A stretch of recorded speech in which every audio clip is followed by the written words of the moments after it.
இருக்கின்ற நாளைய பொழுது மு.க. ஸ்டாலினை வீட்டுக்கு அனுப்புவதற்காக இங்கே கூடியிருக்கின்ற அத்துணை தொண்டர்களுக்கு என்னுடைய மனமார்ந்த வாழ்த்துக்கள்.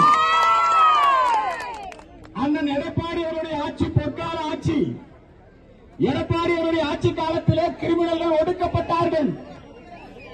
காவல் நிலையத்திலே பிக் பாக்கெட்டு, அருவாள் தூக்குறவன், பெண்களுக்கு எதிராக வன்முறையில ஈடுபடுகிறவன் எடப்பாடி ஆட்சியிலே காவல் நிலையத்திலே வழுக்கி விழுந்தான். காவல் நிலையத்தில் என்னாச்சவன்களா வழுக்கி விழுந்தான் இல்லையா?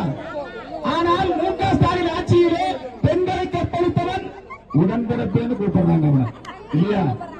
உடன்பிறப்புன்னு கூப்பிட்டாரு சபாநாயகர் அப்பாவு. நம்முடைய அண்ணாமலை பல்கலைக்கழகத்திலே பெண்ணுக்கு எதிரான பாலியல் வன்முறையிலே ஈடுபட்டவன உடன்பிறப்பு.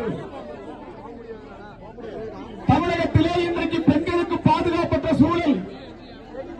இளைஞர்கள் போதையின் பாதையிலே சிக்கிக் கொண்டிருக்கிறார்கள். இந்த போதைக்கு பாதை போட்டது யார் என்று சொன்னால் திராவிட முன்னேற்ற கழகத்தினுடைய அயலக அணி. அந்த அயலக அணியினுடைய பொறுப்பாளர் ஜாஃபர் சாதிக் போதைப் பொருள் கடத்தல் வழக்கிலே அவர் சிறையிலே அடைக்கப்பட்டார். இப்படி தமிழகம் முழுக்க பெண்களுக்கு எதிரான வன்முறை, போதைப் பொருள் புழக்க வழக்கங்கள், தமிழகத்திலே சட்டம் ஒழுங்கு சீர்குலைந்து நிற்கின்றது.